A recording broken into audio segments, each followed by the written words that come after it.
तो आगे बढ़ते हैं। नेक्स्ट क्वेश्चन क्या है, ये अब थोड़े ट्रिकी क्वेश्चन स्टार्ट हो रहे हैं, इनको आप थोड़ा देखिए और यही से आपके कॉन्सेप्ट की क्लैरिटी पता चल जाएगी, आपका कितना कॉन्सेप्ट क्लियर है। और हर क्वेश्चन चाहे इजी हो चाहे टफ हो, सबसे पहला काम तो ये है कि आप हमेशा वीडियो को पॉज करके क्वेश्चन को पढ़ो और खुद करने का प्रयास करो।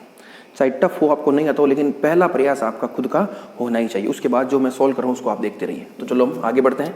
क्वेश्चन क्या कह रहा है कि यंग के प्रयोग में किसी पर्दे पर किसी चौड़ाई में, अभी मैं बताऊंगा ये क्या है, किसी चौड़ाई में 6000 एंगस्ट्रॉम तरंगदैर्ध्य के प्रकाश के कारण 10 फ्रिंजें बनती हो, तो 5000 एंगस्ट्रॉम तरंगदैर्ध्य के प्रकाश के लिए उतनी ही चौड़ाई में, उतनी चौड़ाई मतलब ये जो आप किसी चौड़ाई की बात कर रहे हो वही चौड़ाई रहेगी, चौड़ाई नहीं बदलेगी, उतनी ही चौड़ाई में कितनी फ्रिंजें बनेगी। तो ये क्वेश्चन क्या है आप देखिए, ध्यान से समझिए। पहले तो आप इस सेटअप को देख लीजिए। यंग के प्रयोग में सेटअप क्या था, सेटअप आपका इस प्रकार का था, ठीक है। ये आपका स्मॉल डी था, यहाँ पर ये पर्दा था, ये दूरी कैपिटल डी थी, ठीक है। अब ये क्वेश्चन क्या कह रहा है कि किसी पर्दे पर, मान लो ये पर्दा है आपका, स्क्रीन है, ये रहा पर्दा। आपको पता है कि जब तरंग यहाँ से आगे बढ़ेगी, इंटरफेरेंस होगा, अध्यारोपण होगा, तो यहाँ पर आपको व्यतिकरण प्रतिरूप मिलेगा। व्यतिकरण प्रतिरूप का मतलब क्या हो जाएगा, आपको अल्टरनेट एकांतर क्रम में डार्क और ब्राइट फ्रिंजेस मिलेगी, और दो क्रमागत डार्क या दो क्रमागत ब्राइट फ्रिंजेस के बीच की जो दूरी होती है वो आपकी क्या कहलाती है, फ्रिंज चौड़ाई कहलाती है। तो क्वेश्चन क्या कह रहा है कि इस पर्दे पर किसी चौड़ाई में, मान लो आपने कोई एल चौड़ाई ले ली, सपोज करो क्या ले ली, कोई एल चौड़ाई ले ली, ठीक है ना, एल चौड़ाई इसमें, ठीक है ना, एल चौड़ाई ले ली कोई।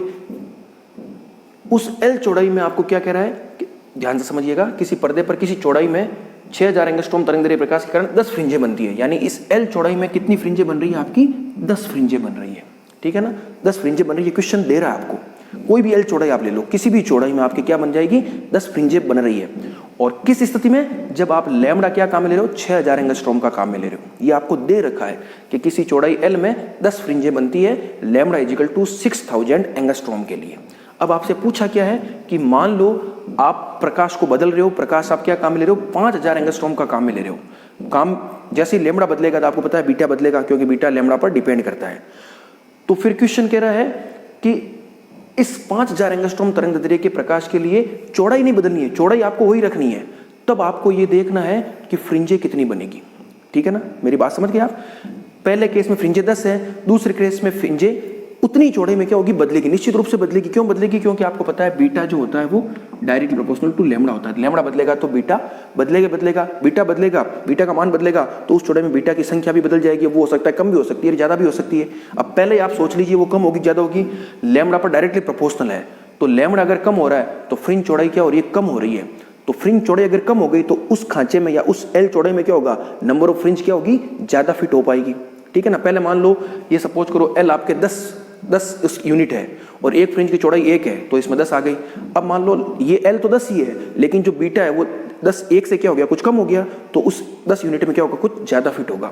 तो आप पहले ही आपको पता चल गया, आप अभी कैलकुलेशन तो हम करेंगे, लेकिन आपको एक चीज पहले ही पता चल गई कि इस तरंगदैर्ध्य वाले प्रकाश के लिए इतनी ही चौड़ाई में जो नंबर ऑफ फ्रिंजेस होगी, फ्रिंजों की संख्या होगी, वो निश्चित रूप से क्या होगी, 10 से ज्यादा होगी, और अभी आ भी जाएगी। तो ये क्वेश्चन आपको समझ में आ गया।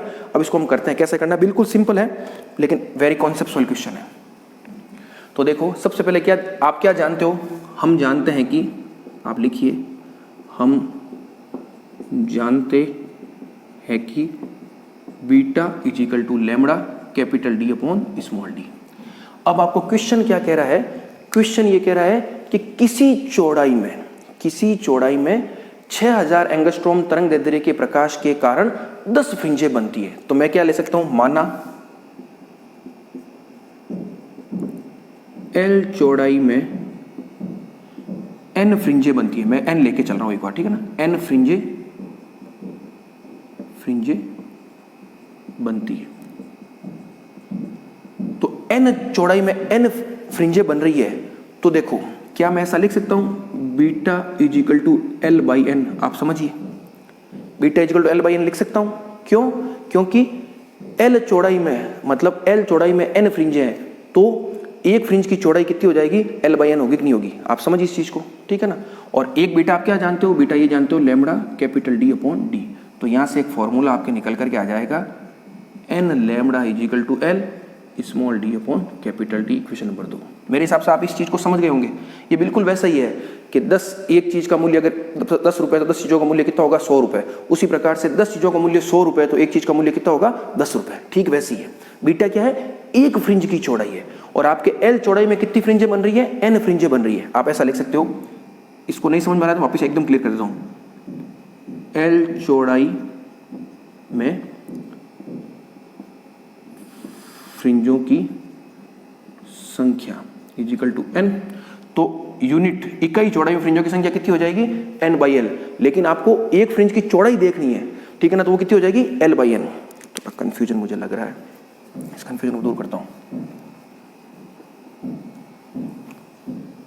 ऐसा समझिए आप, एन फ्रिंजे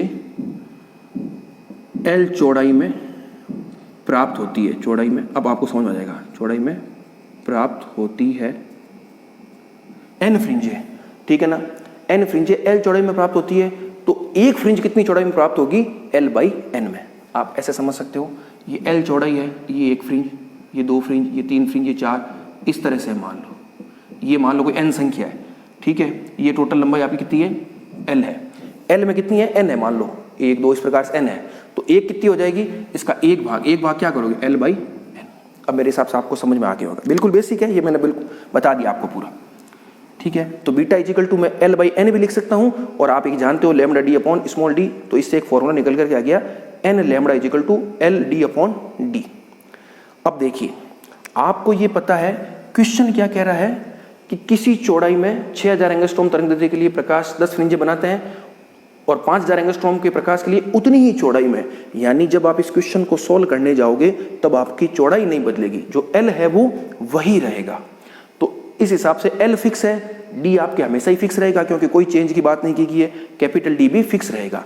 तो मैं एक लाइन लिख रहा हूं, उसको आप ध्यान से सुनिए, एल स्मॉल डी वो कैपिटल डी के नियत मान के लिए, ठीक है ना, नियत मान के लिए आप क्या लिख सकते हो, नियत मान के लिए N lambda is equal to constant लिख सकते हो, क्योंकि ये पूरा राशि कांस्टेंट है तो एन लैम्बडा भी क्या होगी कांस्टेंट होगी, और एन लैम्बडा अगर कांस्टेंट है तो इसका मतलब क्या है N one lambda one is equal to N two lambda two is equal to N three lambda three. इस प्रकार से ये कोई भी राशि आप लिख सकते हो, क्योंकि इसका गुणा क्या है कांस्टेंट है, तो N one lambda one is equal to N two lambda two is equal to N three lambda three. तो यहां से आपके एक निष्कर्ष आ गया। अब हम क्वेश्चन को करते हैं किस प्रकार से आप देखोगे, बिल्कुल बेसिक चीज थी जो मैंने आपको बता दी। अब देखिए मैं इसको थोड़ा साफ कर देता हूं यहां से, तो इससे क्या मैं ऐसा लिख सकता हूं N dash lambda dash is equal to N lambda, एक ही बात है, एन वन लैम्बडा वन लिखो या एन डैश लैम्बडा डैश लिखो। अब देखिए क्वेश्चन क्या कह रहा है कि जब आपके 6000 एंगस्ट्रॉम तरंगदैर्घ्य का प्रकाश काम में ले रहे हो तो एल चौड़ाई में 10 फ्रिंजें बन रही है।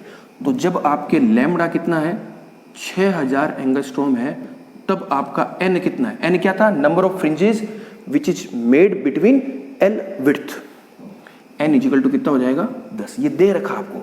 फिर पूछा क्या है कि 5000 एंगस्ट्रॉम के लिए, तो lambda dash is equal to 5000 angstrom, तो उस स्थिति में उतनी ही चौड़ाई में, क्योंकि ये फॉर्मूला हम ये फॉर्मूला हम क्यों लिख पा रहे हैं, ये फॉर्मूला हम तब लिख पा रहे हैं जब आपके एल नियत है। याद रखिए एल अगर नियत नहीं तो ये फॉर्मूला नहीं बनेगा, चूंकि एल नियत है, आपसे क्वेश्चन में कहा गया है कि उतनी ही चौड़ाई में, इसलिए फॉर्मूला बना।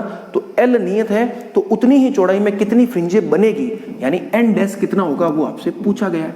तो बस अब ये फॉर्मूला आपके पास है, तो इस फॉर्मूले मान रख दीजिए। यहां से मैं क्या लिख सकता हूं N dash is equal to N lambda upon lambda dash, बस अब मान रख दीजिए एन का 10, ये आपका 6000 और ये आपका 5000, एंगस्ट्रॉम तो एंगस्ट्रॉम कट जाएगा, ये 2 और ये हो जाएगा 12, तो एन डैश आपके कितना आ गया 12। और मैंने पहले भी कहा था कि चूंकि लैम्बडा क्या हो रहा है कम हो रहा है, तो निश्चित रूप से इस केस में फ्रिंजों की संख्या उतनी चौड़ाई में क्या होगी बढ़ जाएगी, क्योंकि फ्रिंज विड्थ क्या हो गई कम हो गई, तो अब ज्यादा फ्रिंज क्या होगी उस चौड़ाई में फिट हो पाएगी। तो आप देखिए इसमें 10 फिर इसमें 12 आ गई। तो ये वेरी ट्रिकी क्वेश्चन था, इसको आपको बड़े ध्यान से पढ़ना भी है, पहले खुद से ट्राई करना है, और फिर मैंने जो पूरा बताया उसको भी आपको समझना है। एल बाई एन आपको मेरे हिसाब से आपको पता चल गया होगा। तो इस क्वेश्चन को आप बड़े आराम से देखिए, बहुत अच्छा और कॉन्सेप्चुअल क्वेश्चन है। अब आगे हम नेक्स्ट क्वेश्चन देखते हैं।